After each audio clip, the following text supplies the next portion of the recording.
Good morning, guys. Welcome back. My name is Miss Cindy Renteria. I'm one of the home visitors here. We're going to be moving on to can you guys believe it? We're already in the second week of December. This will be our visit number 16 and 17. This week is a double visit since we're going to have our winter break. So we have to go ahead and do our double visit so we won't miss out on anything. And remember, moms and dads, since it's a double visit, I know it can be kind of tough to get everything to do the activities. Just, you can probably do one on Monday or Tuesday and then give yourself some time and do the one in a couple of days upcoming. So it won't be so much. As I say, I'm happy to be here with you guys. And here we're going to go ahead and start. We start off with our greeting song. By now, many of you are experts at it, and it makes me very, very happy. We'll do our greeting song. And remember, we take a pause and you guys go ahead and do it with your name. Or you can even start incorporating family member names or even pets or so to make it a little bit more fun. So we're going to go ahead and start it. Miss Cindy's here today. Miss Cindy's here today. Clap, clap, clap. Miss Cindy's here today. So now we take a moment and we go ahead and do our greeting song with our little one. Have them start it off, and I'm sure by now they're already singing along with me, which is really, really good. And next thing we do, we start off with our book. And this week we will be reading what we have here, Eric Carle, which is From Head to Toe. I really, really enjoy this book. I hope you guys enjoy it as well. And as we normally do, this is the front cover of the book, and this is the spine of the book, and this is the back of the book. Remember, moms and dads, we always want to mention the front of the book, the back of the book, and the spine of the book. We want to make it a routine for our little ones to start getting used to, because once they move on to Head Start, that's one of the many things that they will be incorporating in their daily circle time. And of course, as we know, this group of kids, older toddlers, will be transitioning to Head Start next year. Exciting. We're going to go ahead and start with our book. We have here, From Head to Toe. I'm a penguin and I turn my head. Can you do it? I can do it. Can we turn our heads? Miss Cindy can do it. Let's see you do it. Turn your head. I'm a giraffe and I can bend my neck. Can you do it? Let's try, guys. Let's bend our neck. I can do it. Can you do it? I'm a buffalo and I raise my shoulders. Can you do it? Let's raise our shoulders. I can do it. You try. Let me see your shoulders. Raise them up. I'm a monkey and I wave my arms. Can you do it? Let's wave our arms like a monkey. Can you do it, guys? I'm a seal and I clap my hands. Can you do it? Let's clap our hands. Clap, clap, clap like a seal. Let's do it right. Let's do the right thing like a seal. Let's clap your hands like a seal. I'm a gorilla and I thump my chest. Can you do it? Let's be gorillas now. Let's do a gorilla. What do the gorillas do? They thump their chest. I'm a cat and I arch my back. Can you do it? Let's arch our backs. Let's arch our backs like the cat. I'm a crocodile and I wiggle my hips. Can you do it? Can you guys wiggle? Wiggle, wiggle, wiggle. I'm a camel and I bend my knees. Can you do it? Can you guys bend your knees? Bend your knees like the camel. I'm a donkey and I kick my legs. Can you guys kick like the donkey? Let's kick like the donkeys. Let's be careful. Let's be careful. I'm an elephant and I stomp my foot. Can you do it? Let's stomp like an elephant.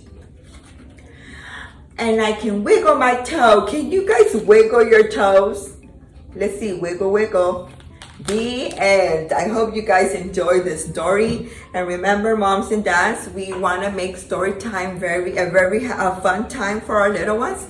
We wanted to make it more of a something that they want to do every day. Remember, it's very important at this age for them to start reading, and incorporating reading helps with many, many, many things.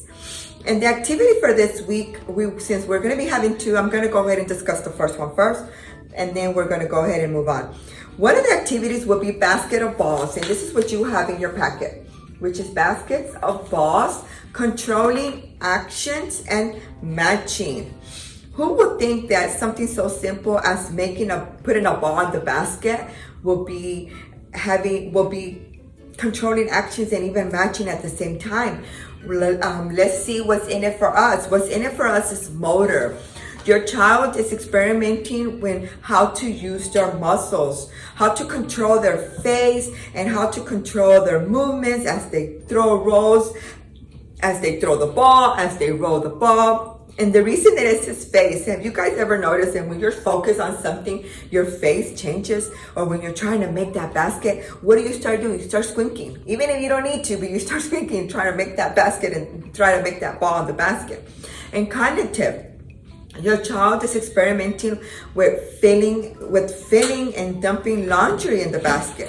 First it was full, now it's empty. This is a math concept. Now it's full of clothes, and then once you wash it, it's empty. So that's math already. And they're studying textures, they're doing colors, sizes, shapes, and this activity will be focusing on all this in this simple activity for your little one. One of the things that you should have to do this activity will be like a laundry basket. If you have a laundry basket, if you don't, you can maybe have a basket around their house that you can use.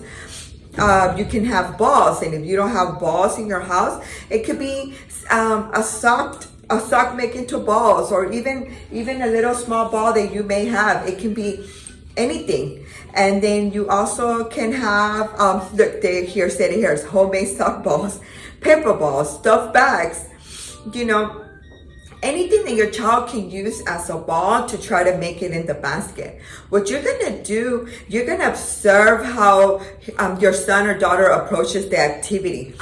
Does she take the ball and toss it to you, or does she roll the ball to you? You have to, let's wait on that first. And let them go on first, and you be the one observing and see how they do it. And of course, explore. Let your child explore, and then you can start guiding them here and there and encouraging them to, let's say the sock, you made a ball using socks, and the socks is yellow. You can always say, oh, we have a yellow ball, a yellow fuzzy ball. Can you make it into the basket? Go ahead and let her or him see if they can make it in the basket. And also when it comes to matching, you can do, when you do your laundry and when you do socks, that's a good way to get them to help you and them thinking they're playing a game with you. You can just bring one blue sock out and let them find the other sock and start making matches. That's another way that they're incorporating math, and they're looking at if they get daddy's sock. Wow, this sock is big. What about this small sock or this medium sock? You start using those kind of words, and that way you'll be encouraging your child to, be using their cognitive skills, their motor skills, and they'll be doing math and everything all at once when doing this activity. And one thing that I want to bring up, your child's brain is sorting out different sensations. She is learning about how things feel, how things bounce. It's going to help them characterize items. She or he will remember what she learned when she plays with the balls. Remember, Mom, this can be something so simple, but they're learning so many things as they're doing it. And also, when you're doing your book sharing with your little one, what you want is try to see if you have a book at home that is matching. And if you don't, it's okay. You don't have to. And the parenting behavior that we're expecting during this activity will be supporting learning. You are going to be helping your child notice difference in properties. This is needed for reading, for writing, and other cognitive activities. This is everything that you're going to be doing, parents, as you're supporting your child during this activity.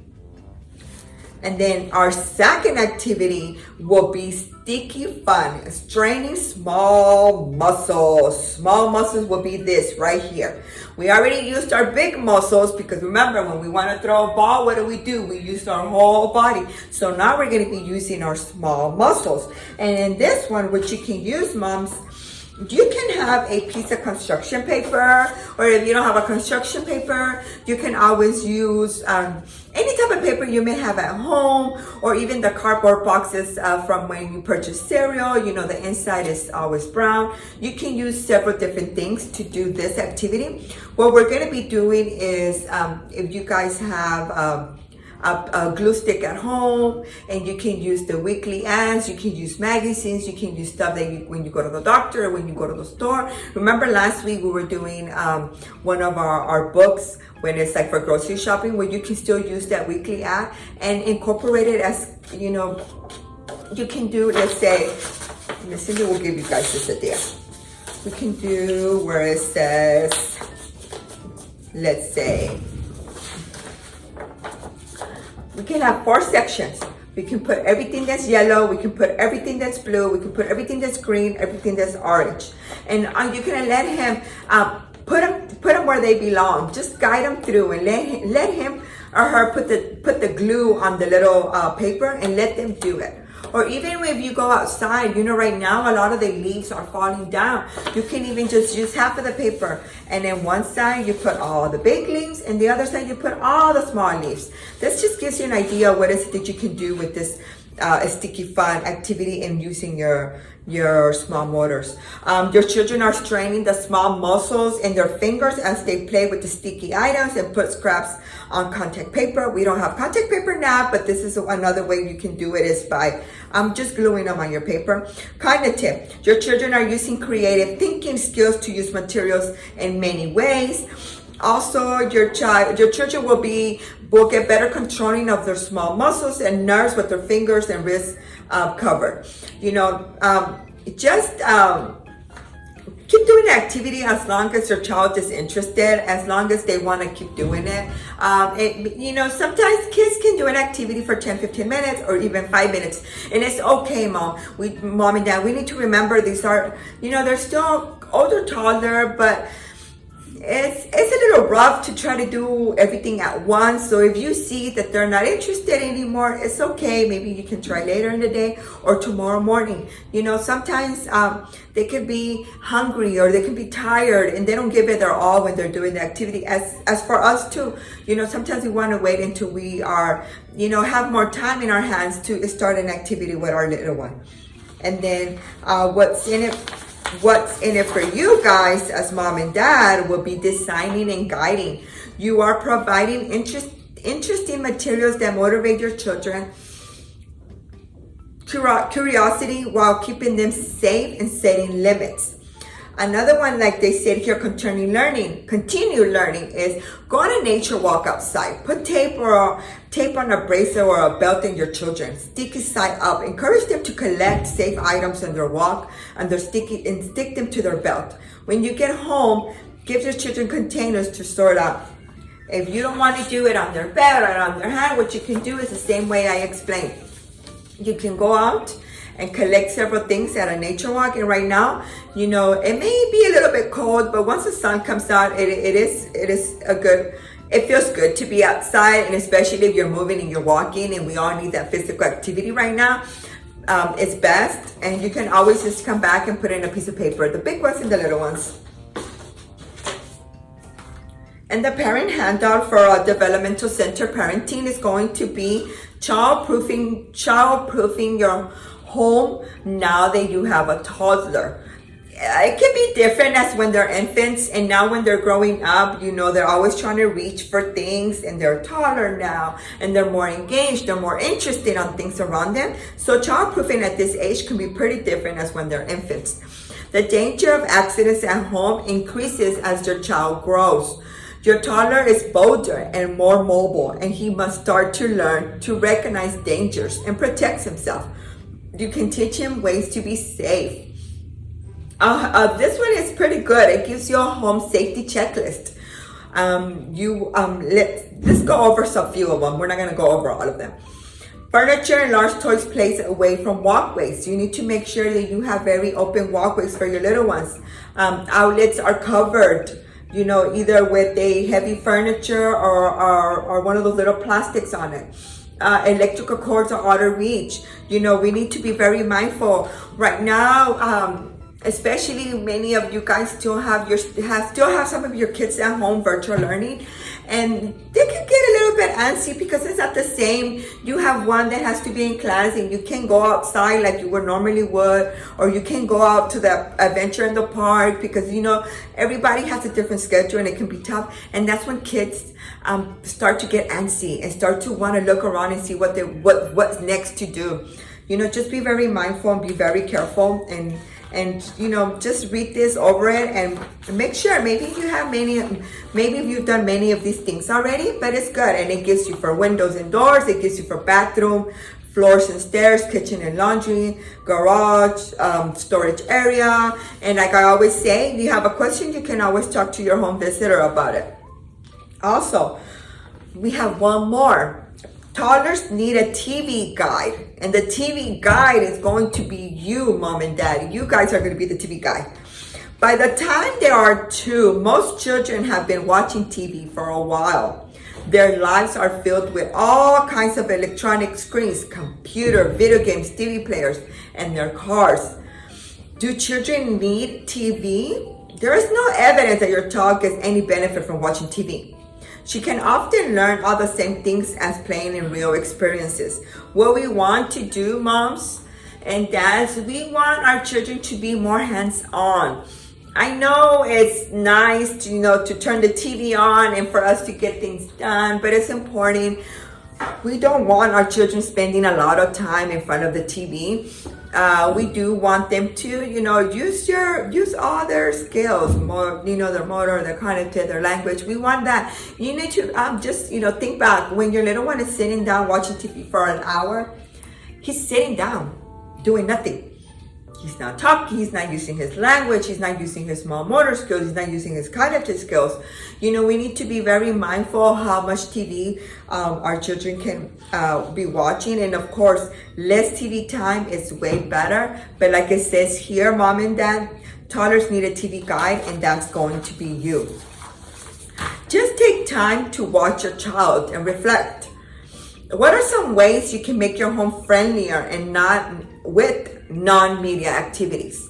Just think about that. And whenever you get a chance and you talk to your home visitor, you can always discuss this with her, and you guys will get an idea. You can explore a little bit more about it and see what is it that you can do to minimize TV time at home. And if you guys are minimizing TV time already, thank you. Hooray for you guys. This will be the end of our of this video. Thank you again for having me in your home and for watching and for joining me during this reading time and this activity time. It's always my pleasure. And if you have any questions, you can always ask me, Miss Cindy Renteria, or you can ask your home visitor. We're more than happy to help you. And remember, guys, please stay safe and healthy and enjoy this time with your family. Thank you.